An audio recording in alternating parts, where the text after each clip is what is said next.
Today, we'll be working on a very simple machine. Basically, we'll be looking at a basic CVE that enables us to exploit directory traversal, and then leveraging that to read arbitrary files on the server, which is going to be an IDRSA key. Then we basically authenticate using that IDRSA key and then escalate our privilege from there using a binary on the system. Like a binary you have pseudo right to, yeah, basically. So something simple and then straightforward, right? So let me quickly share my screen, then we can begin. Okay.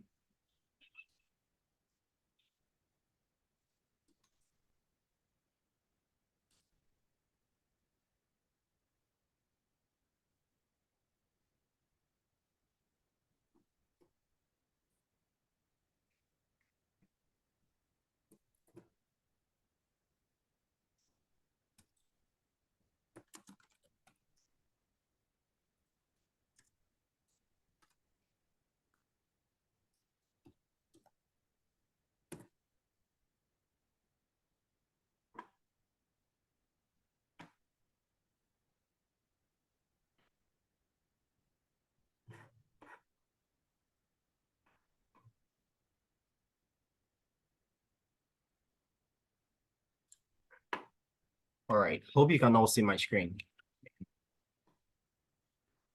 Yes, please. Okay. All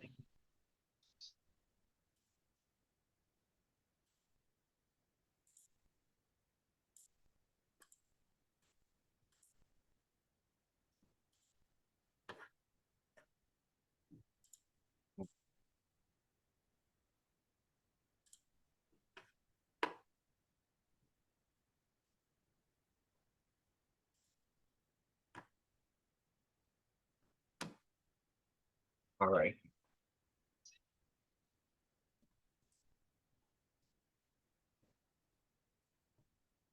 So let's quickly connect to our VPN and get started.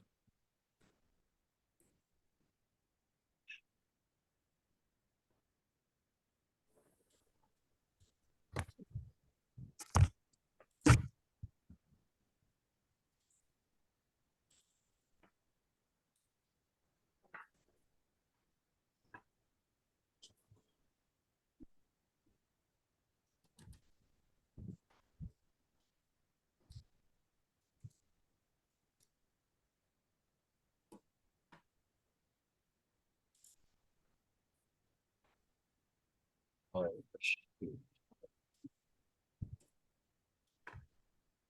Yeah.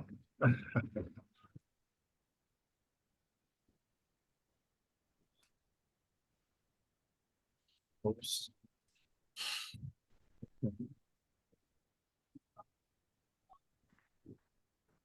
What the hell?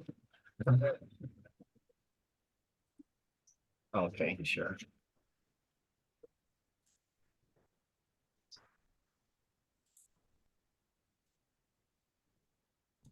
So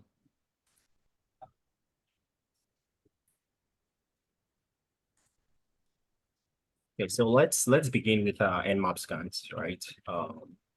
So let's just create a directory for our machine, which is Apache.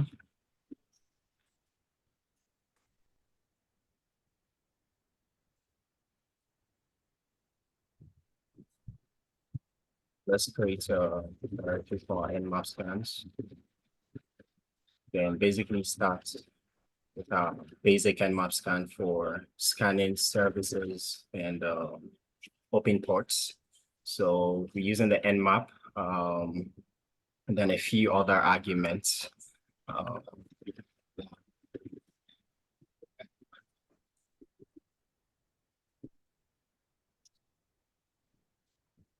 All right. Now, before we do that, let's just power up our machine real quick.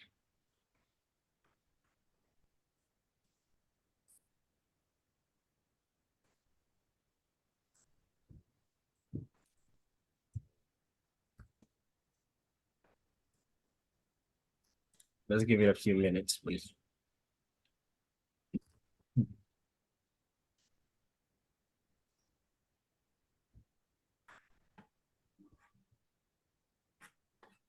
Okay. So we currently have our IP address. All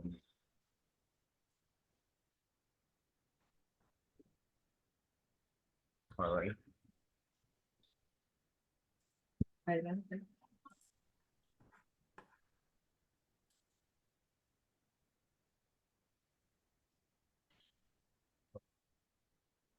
So we basically run an nmap with the capital P minus P tag, then running default scripts, then enumerating services, then specifying our target IP, then asking it to save the output to a text file, basically. All right. So usually these are the initial stages of every attack, or you trying to basically know what services are running on a target system, basically. So we basically probing the ports to see which ports are open and what services are running on them, basically. So we can see port 22 just for the SSH service, right? And then port 80, just our default port number for most web servers, right? So let's just wait for the scan to complete first. And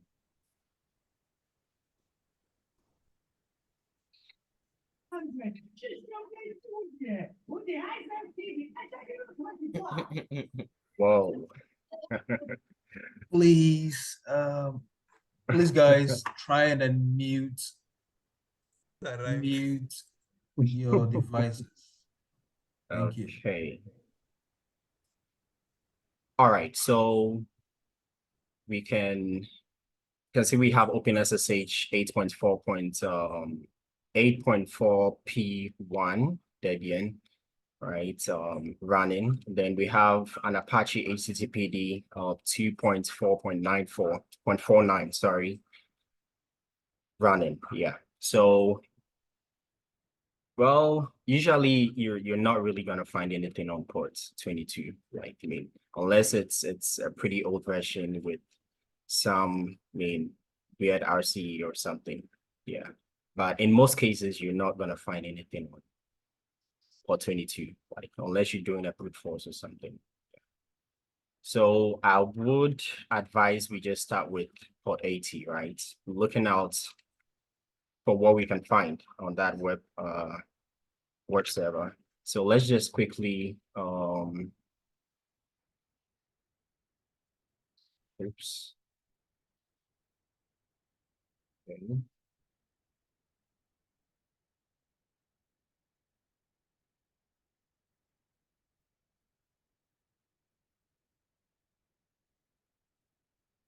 All right.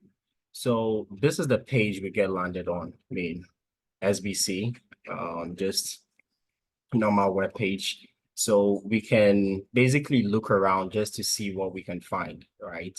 In just looking around just to see what we can actually discover on the web application, right? See, there's the home. We have an about page here. Some false content. Nothing really interesting here, right? Well, a potential what's email.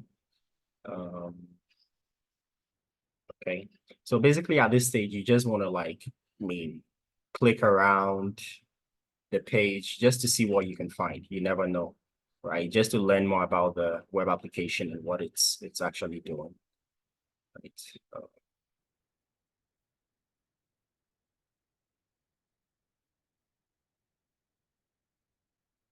Right. We have some fields here.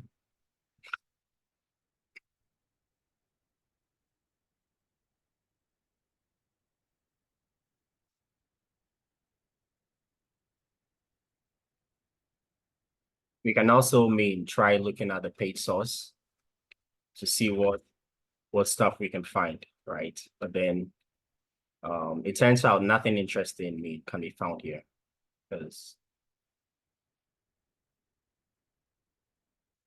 So now let's just go straight to our initial attack vector. Looking at the Nmap scans, we realized what Apache HTTPD 2.4.49, right, was running.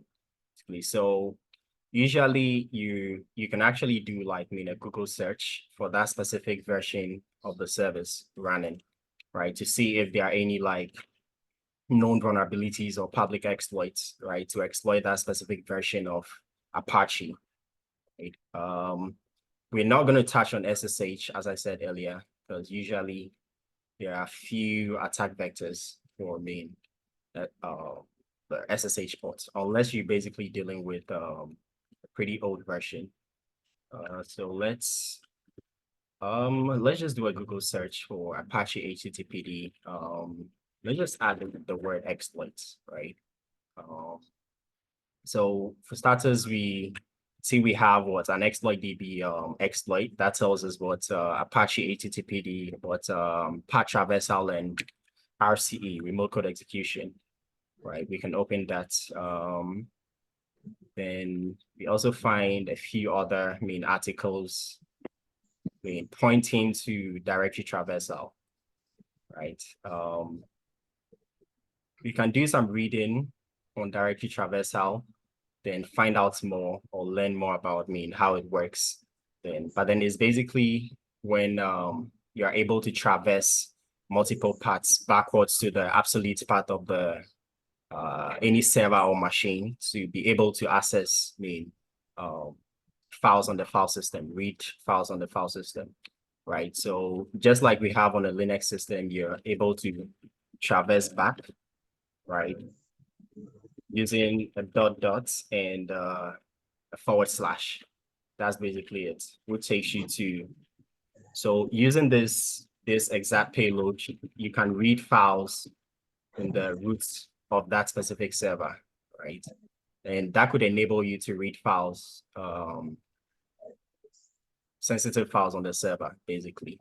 I don't know if this is the best explanation, but then we can do more research on that and then understand further how it works. So we can see we get a few stuffs on directory traversal, right, and RCE, right? So that tells us this might be our potential point of entry or our potential attack vector, right? And we also know SSH is running, right? So let's just usually like add in GitHub to when searching for such exploits. Because sometimes some exploits you find on ExploitDB might not work out of the box, right? So you might get a more improved version of such exploits on GitHub and other like exploit platforms, right? If you have any questions, feel free to stop me and then ask, right? All right. Okay, so let's take a look at our first exploit, which basically a bash script, right? You can see the exploit is actually using what curl, right? To read arbitrary files on the file system, right? So you can see you specifying etc password as an argument to the exploit will actually enable you to read that exact file on the file system, right? But then I didn't actually use this exploit, right? So let's just try some other ones just to see. We have a few others here.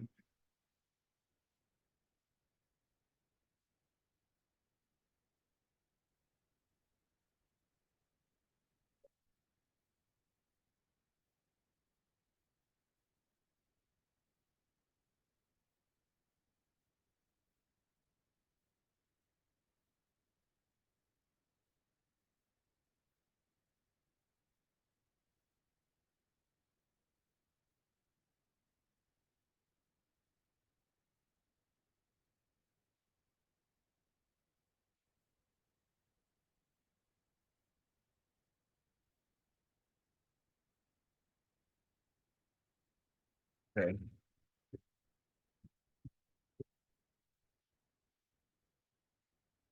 Um, okay.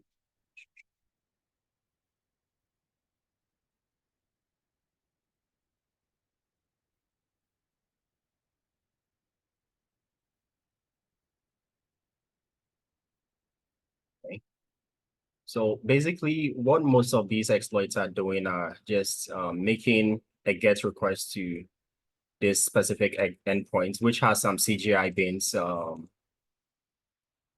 CGI binaries in there, right? Well, I don't know if there are any web developers on the call who like basically understand, have an in-depth knowledge on how CGI bins work. But basically what I know is they are basically scripts that well, based on how it's being configured, can help you like populate probably a site. Let's say a user gets on a website and they take a specific action, right? The scripts in there can based on how it's programmed, can enable the application to display a specific thing or act in a certain way, right? I don't know if Maxam is on the call to throw more light on that. Um, yeah, just in case, All right, so let's just use this specific payload, then try to read. Since we know SSH is running on the machine, let's just try reading an IDRSA key or try reading some files on the file system, basically. Okay.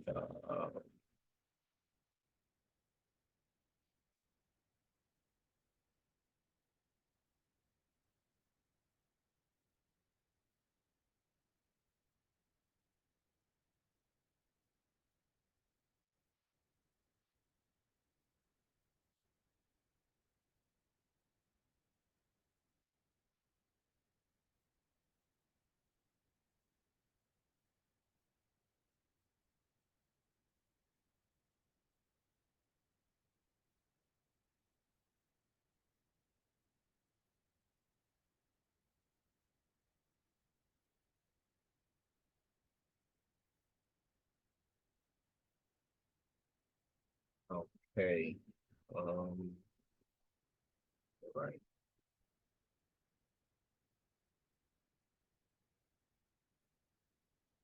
Anyone has any questions so far?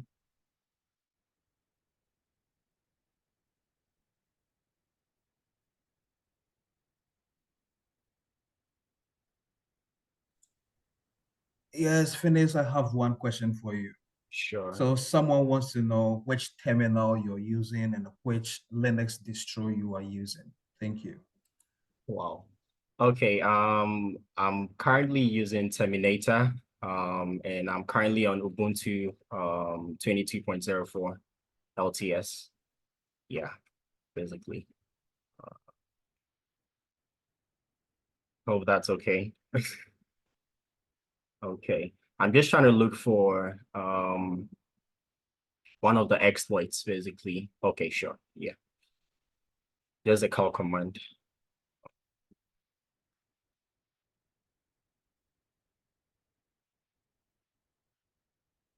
All right, so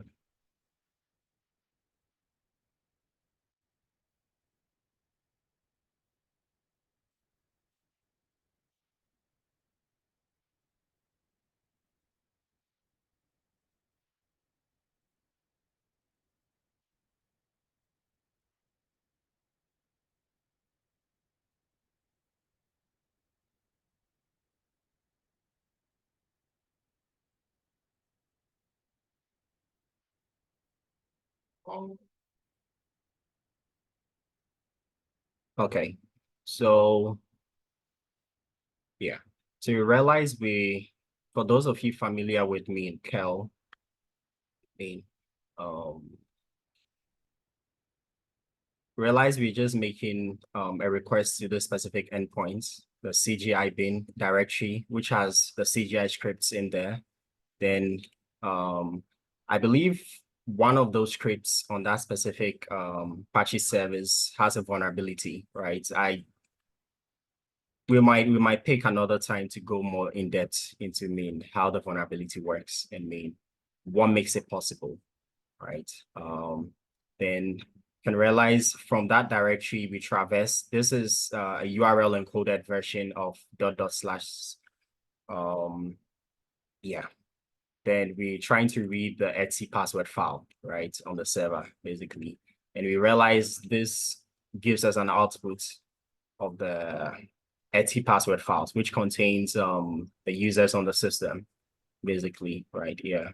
So we realize we have an ETS-CTF user, right, that has been bash access, and a few others. So basically, this is a potential user on the system, right? So what we can do is try reading. Okay, let's try reading.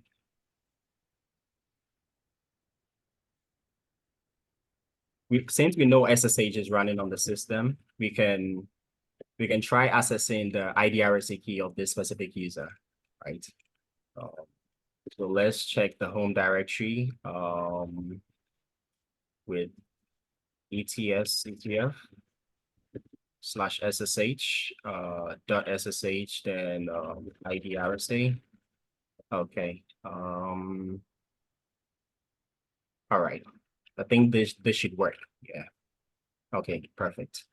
So we realized we were able to read the IDRSA key for this specific user, right? So now, since we have the IDRSA key, we can can perform a key-based authentication on this specific user via SSH, right? So let's quickly save this file and then give it the necessary permissions and then try authenticating via SSH. All right.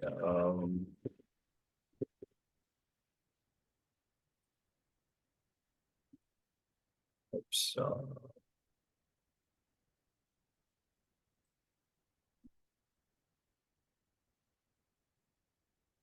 Okay.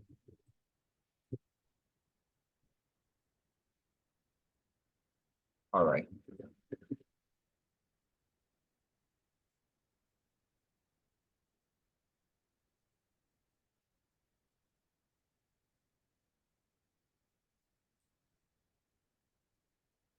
ETS-CTF, right? Okay. ETS. If you have any questions, you can oops.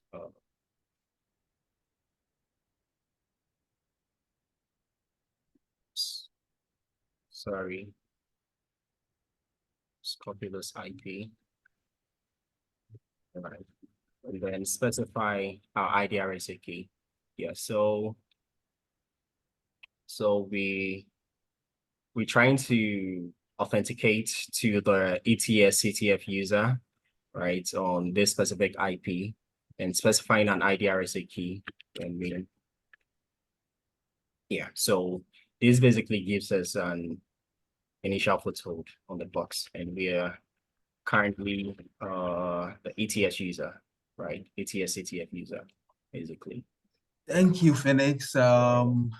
Guys, we are glad that new users could join us today. So shout outs to Louise, Betika, Alex, Arthur. IEC has joined. Aram, we see you. Joe, thanks for joining today. And then Nyatefe, and then Richard, Kofi, and then Theophilus. Welcome, guys. We are glad that you guys are here. This is another episode of Buy Time Sessions. We do this every Wednesday at 7 p.m. We are glad that you joined us. And then we have our initial foothold on the box. So today we have our instructor, Phoenix. Phoenix is taking a box called Apache on the EchoCTF platform. Please sit back and enjoy. If you have any questions, do well to raise your hand, and then you can be able to you'll be given the opportunity to ask your question, whether through voice or in the chat channel, and then I'll relay it to our instructor. Thank you guys for joining, and then sit back and enjoy. Phoenix, please, you can take it away. Okay. All right. Hope I'm audible, please. Hope you can all hear me. All right. So we are currently the ETS-CTF user, right? So basically at this stage, we basically need to gather more information just to know what we can find on the system, right? So at this stage, what we do is a post-compromise enumeration or post-compromise attacks, right? So we can basically start looking around the file system, right, to see what we can find. You never know, right? So you know you have the power to instruct me to come and pick you now. You don't know that. Means you can come and pick you.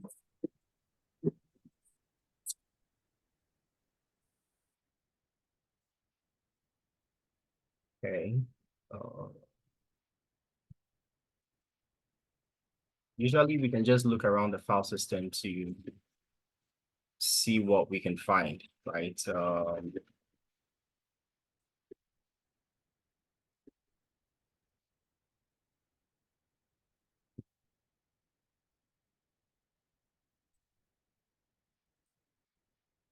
All right, but then mostly on Linux environments, mostly what we all, I wouldn't say we all but mostly the first thing you try to do is see if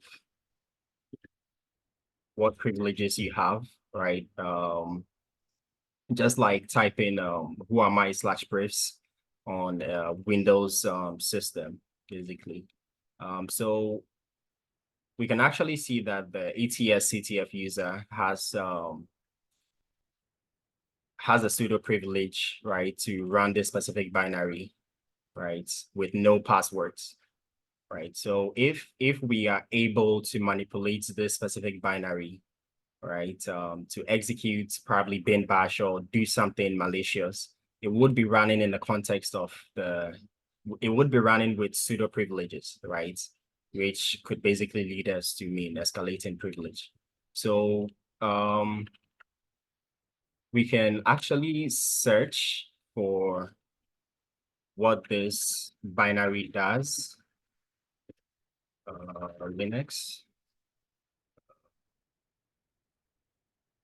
Okay, so the copy IO utility is an archive-based tool, much like tar, right? It copies files into an archive to back them up and extract them from an archive. Okay, sure.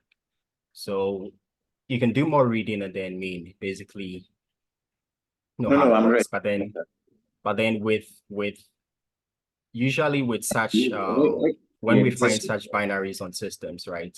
You can visit sites like GTFO bins, right, to see if there are any available exploits out there. Right. So we can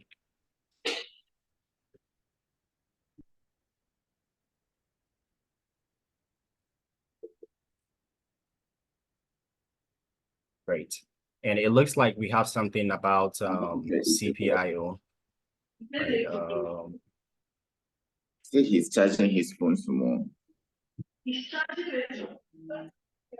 Okay. I don't know. All right. So it looks like we have working exploits on that specific binary, right? And currently we have pseudo privilege, right, on that specific binary. So let's just move to the pseudo section, right? Yeah. So if a binary is allowed to run as super user by sudo, it does not drop the elevated privilege and may be used to access the file system, escalate or maintain privileged access, right? So since we have sudo privilege to run that specific binary, we can manipulate it to actually execute bin bash or whatever it is. And that would run in the context of the root user because it's has pseudo privileges, right? So the first command is trying to echo bin bash into our current TTY. Then passing it into what's a file called localhost. So let's just do that. Oops. Oh gosh. Second.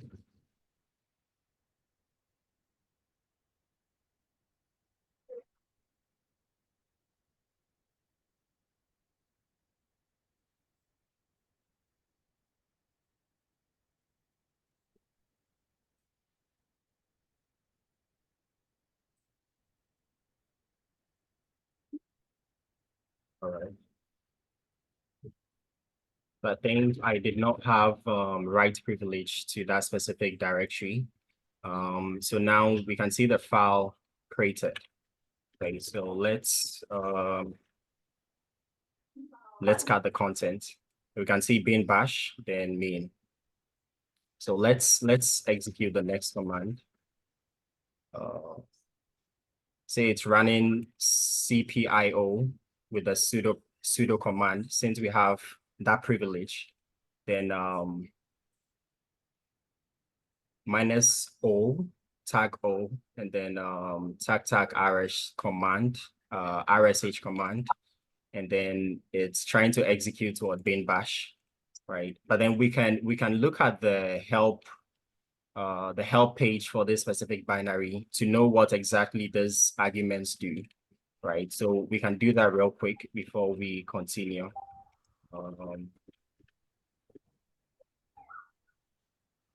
Okay.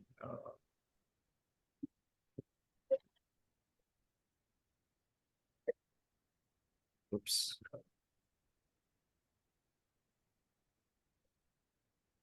Okay.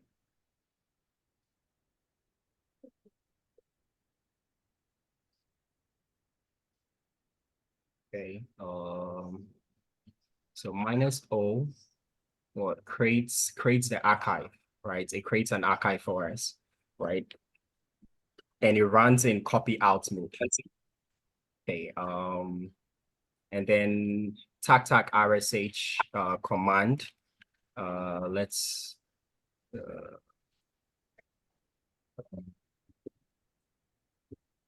okay. So this command helps us to use a command instead of rsh. And probably I think rsh is some kind of like shell. It's a type of shell or something like that. Not too sure. RSH Linux. Okay. RSH connects to a specified host and execute a specified command. Okay, sure. It copies its standard inputs. Then okay. So basically it's like this command enables us to it receives any command we pass to it, right, through standard inputs. So we are passing bin bash. We are asking it to execute what bin bash, bin sh, sorry. Then the -f argument, use this file name instead of what standard input, right? So it's going to use this specific file, the file you pass to it using the -f, right? And we already cast the content of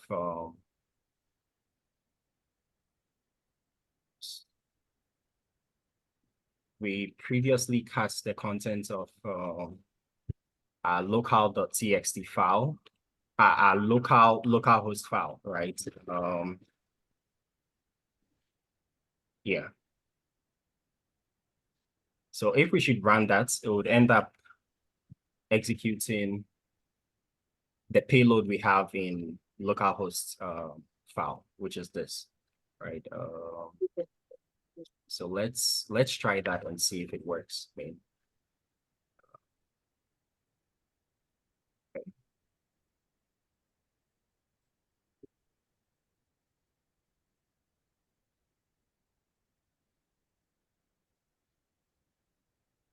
Oops.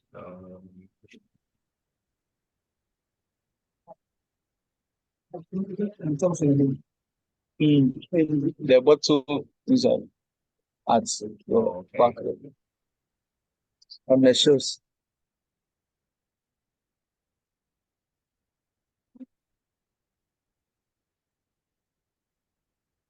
All right. So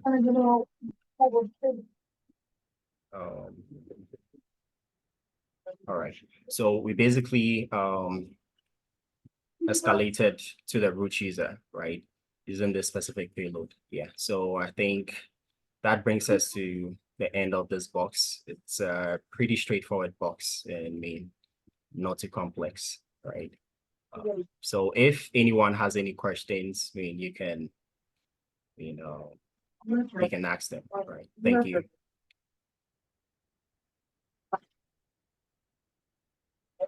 All right. So I kind of realized some people joined a bit late. So let's just do a short recap of what we did. So we basically scanned our target machine or our target system and then found two services running, right? Port 22, which is our SSH service, running OpenSSH with this specific version, right? And then we had an Apache HTTPD server running with version 2.4.49, right? Which turned out to be vulnerable to directory traversal, right? And RCE, remote code execution, right? But so searching for that specific version, we realized there were like public CVs on that. But then we didn't run any of the exploits. We just picked up the portion that exploits the directory traversal arbitrary file read to read some arbitrary files on the system. And then that enables us to read the IDRSA key of one of the users. Let me quickly, okay. So that vulnerability enabled us to read one of the IDRSA file or the IDRSA key for the ETS-CTF user, right? And that enabled us to authenticate to that specific user via SSH, right? And then we abused the CPIO binary All right, he's right back. to escalate privilege. Yeah.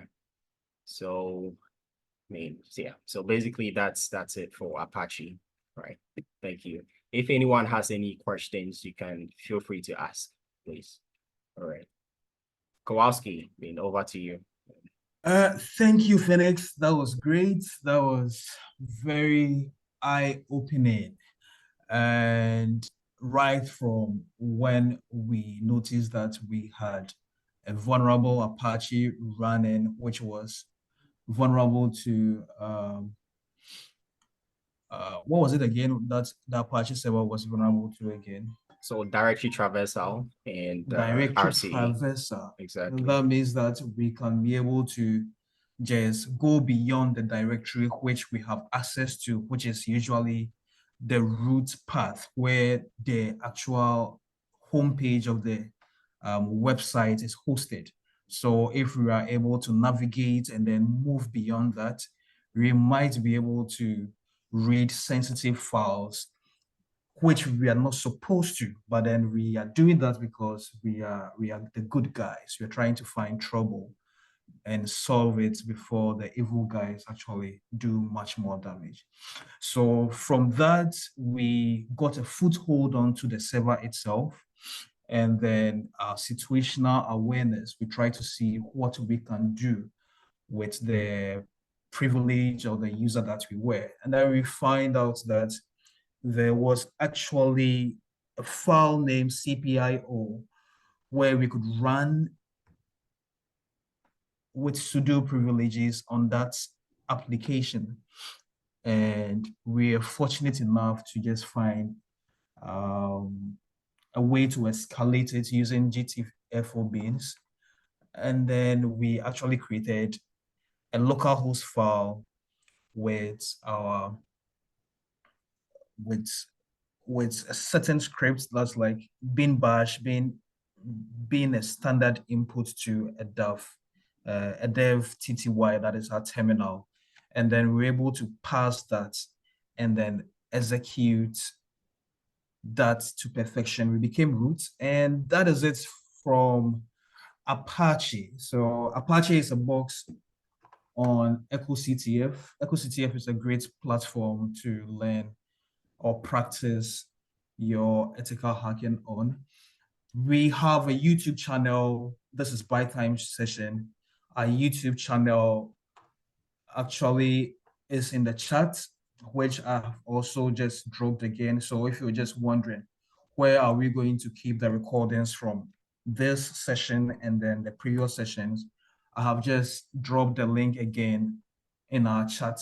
It is By Time Sessions on YouTube. Please make sure you subscribe, go through the videos, leave comments. If you have questions, please leave your questions in there for us, and then we'll just reply to you and share it with your friends. And then this is a great resource for those who are passionate about cybersecurity. Guys, we thank you for hanging out. To all the master students that Nihak sent to us, thanks for reading. Sandy Crack, Vampire, Pablo, and then Nyatefe. Sorry if I couldn't mention your name, but then I've acknowledged you guys. Or we hope that you guys will join us again, same time next week at 7 p.m. every Wednesday. Please make sure that you join us, and then great to have you guys. I think that is it, right? Phoenix, thank you for hosting us and then just running us through Apache. It was great, and looking forward to our next session next week. Have a good night, guys. If there are no questions, we'll wait for 2 minutes. If there are questions, please leave them in the chat, or you can just unmute and then speak to us. Kula, thanks for joining us. I just seen you just joined us. So guys, if there are questions, please do ask. If not, we'll call it a night. And thank you for joining By Time Sessions. See you next week. I'm Kowalski. Bye.